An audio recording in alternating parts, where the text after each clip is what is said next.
ক্যাপাসিটরের charge discharge করে নিতে হবে পাওয়ার সাপ্লাই চেঞ্জ করার পূর্বে।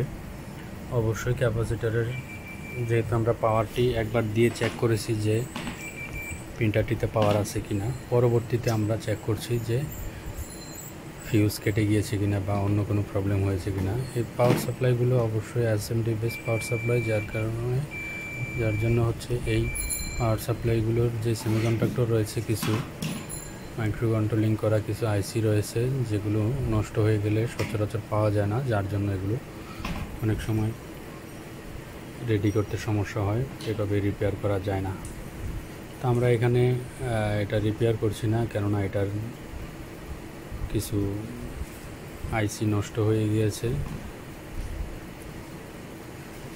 ড্রাইভার আইসি এবং হচ্ছে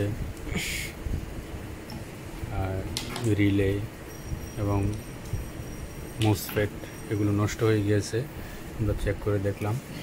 সুতরাং আমরা অন্য একটি পাওয়ার সাপ্লাই, নতুন একটি পাওয়ার সাপ্লাই আমরা সেট করে নেব। এখানে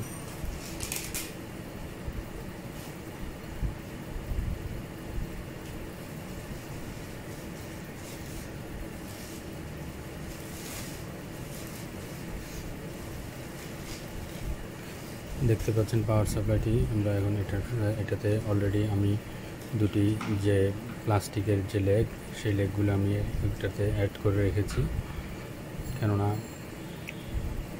আমি এটা আনার পূর্বে আমি অ্যাড করে রেখেছি এটাতে, যেন খুব দ্রুতের মধ্যে কাজটি করে দেওয়া যায়। যেহেতু একটু দূরে এই কাজটা, যার জন্য রিস্ক ফ্রিভাবে যেন কাজটা করা যায়, এই জন্য আমি এটা নিয়ে এসেছি।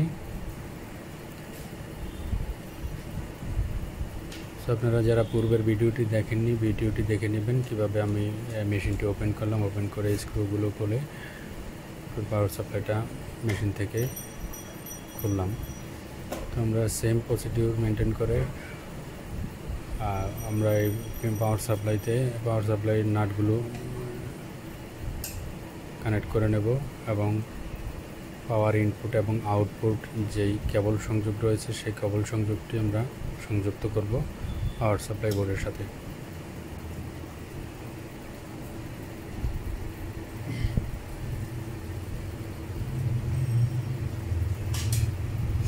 পাওয়ার সাপ্লাই এর নাট অবশ্যই ভালোভাবে টাইট করবেন, কেননা ভালোভাবে যদি টাইট না দেওয়া হয় সেক্ষেত্রে পাওয়ার সাপ্লাই থেকে গ্রাউন্ড মেশিনের বডিতে যাবে না। মেশিনের বডি থেকে যদি গ্রাউন্ড না যেতে পারে সেক্ষেত্রে অনেক সময় ওভার ভোল্টেজ বা এই ধরনের কোনো প্রবলেম হলে সেক্ষেত্রে পাওয়ার সাপ্লাই খুব দ্রুতই নষ্ট হয়ে যাবে।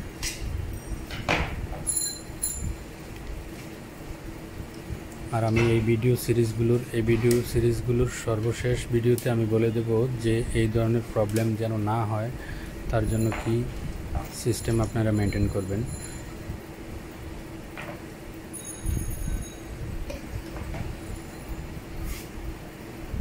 আমরা পাওয়ার ইনপুট এবং আউটপুট যে সংযোগ সেটা আমরা অ্যাড করে নিলাম, কানেকশন চেক করে দিলাম।